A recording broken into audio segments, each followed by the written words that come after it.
maybe it was episode 2. Yeah.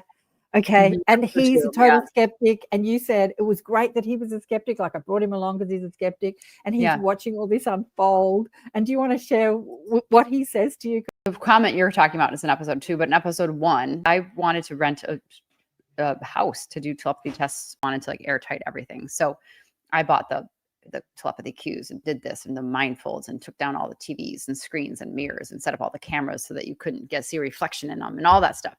You know, we saw what was happening and it was like mind-boggling. And, you know, Michael was a skeptic and tried on all the blindfolds and you could tell that he was really blown away after that.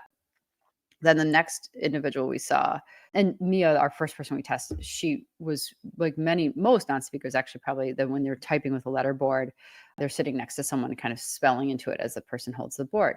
Well, this is amazing. So the next person we went to go see, he just types into an iPad across the room.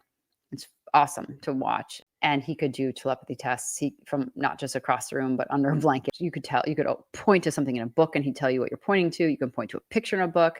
It was mind-boggling. And at one point, Michael had to go charge batteries downstairs. And he really is quite a skeptic. And I found him and he was kind of shaking and he had his head in his hands in the camera battery charging room. And I was like, "Are you okay?" And he said, "Does this mean I have to believe in God now?" And I was like, "Well, it means that there's more than we understand.